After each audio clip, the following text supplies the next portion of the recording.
ಉಡುಪಿ ಎಂದ ತಕ್ಷಣ ನಮ್ಮ ಸ್ಮೃತಿ ಪಟಲದಲ್ಲಿ ಬರುವುದೇ ಶ್ರೀಕೃಷ್ಣನ ಮಠ. ದ್ವೈತ ಸಿದ್ಧಾಂತದ ಪ್ರತಿಪಾದಕರು ವೈಷ್ಣವ ಪಂಥದ ಅನುಯಾಯಿಗಳಾದಂಥ ಶ್ರೀ ಮಧ್ವಾಚಾರ್ಯರಿಂದ 13ನೇ ಶತಮಾನದಲ್ಲಿ ಉಡುಪಿಯಲ್ಲಿ ಈ ಶ್ರೀಕೃಷ್ಣನ ಮಠವು ಸ್ಥಾಪನೆಯಾಯಿತು.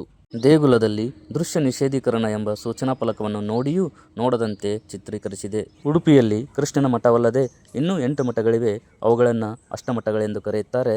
ಇವುಗಳನ್ನು ವಾದಿರಾಜರು ನಿರ್ಮಿಸಿದ್ದಾರೆ. ಈ ಮಠದ ವೈಶಿಷ್ಟ್ಯವೆಂದರೆ ಶ್ರೀಕೃಷ್ಣನ ವಿಗ್ರಹವು ಪಶ್ಚಿಮಕ್ಕೆ ತಿರುಗಿಕೊಂಡಿದೆ. ಭಕ್ತರು ಮುಂಬಾಗಿಲಿನ ಮೂಲಕ ದರ್ಶನ ಪಡೆಯಲು ಸಾಧ್ಯವಾಗದೆ ಹಿಂದಿನ ನವಗ್ರಹ ಕಿಟಕಿಯ ಮೂಲಕ ದರ್ಶನವನ್ನು ಪಡೆಯುತ್ತಾರೆ. ಈ ನವಗ್ರಹ ಕಿಟಕಿಗೆ ಮತ್ತೊಂದು ರೋಚಕ ಕಥೆಯೂ ಉಂಟು. ಭಕ್ತ ಕನಕದಾಸರಿಗೆ ಶ್ರೀಕೃಷ್ಣನೆಂದರೆ ಅಚ್ಚುಮೆಚ್ಚು. ಆ ಕಾರಣಕ್ಕಾಗಿ ಕನಕದಾಸರು ಒಮ್ಮೆ ಶ್ರೀಕೃಷ್ಣನ ಮಠಕ್ಕೆ ಬಂದು ದೇವಾಲಯದ ಪ್ರವೇಶವನ್ನು ಮಾಡಬೇಕಾದರೆ ಅಲ್ಲಿನ ಪುರೋಹಿತರು ಜಾತಿಯ ನೆಪವೊಡ್ಡಿ ಪ್ರವೇಶವನ್ನು ನಿರಾಕರಿಸುತ್ತಾರೆ.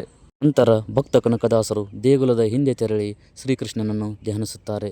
ಸಂತ ಕನಕದಾಸರ ಭಕ್ತಿಯನ್ನು ಮೆಚ್ಚಿದ ಶ್ರೀಕೃಷ್ಣ ಪರಮಾತ್ಮನು ತಿರುಗಿ ಗೋಡೆಯನ್ನು ಒಡೆದು ಕಿಂಡಿಯ ಮೂಲಕ ದರ್ಶನವನ್ನು ನೀಡಿದನು. ಮುಂದೆ ಅದೇ ಕನಕನ ಕಿಂಡಿ ಎಂದು ಪ್ರಸಿದ್ಧಿಯಾಯಿತು. ಶ್ರೀಕೃಷ್ಣನು ಗೋಪಾಲಕನಾಗಿದ್ದರಿಂದ ಇಲ್ಲಿ ನೂರಾರು ಗೋವುಗಳನ್ನು ಸಾಕಿ ಪಾಲನೆ ಮತ್ತು ಪೋಷಣೆಯನ್ನು ಮಾಡುತ್ತಿದ್ದಾರೆ. ಮನುಕುಲಕ್ಕೆ ಶ್ರೇಷ್ಠ ಹಾಗೂ ಮಾರ್ಗದರ್ಶಿ ಪವಿತ್ರ ಗ್ರಂಥವಾಗಿರುವ ಭಗವದ್ಗೀತೆಯ ರಚನೆಕಾರರಾದಂಥ ಶ್ರೀಕೃಷ್ಣ ಪರಮಾತ್ಮಗೆ ನಮೋ ನಮಃ.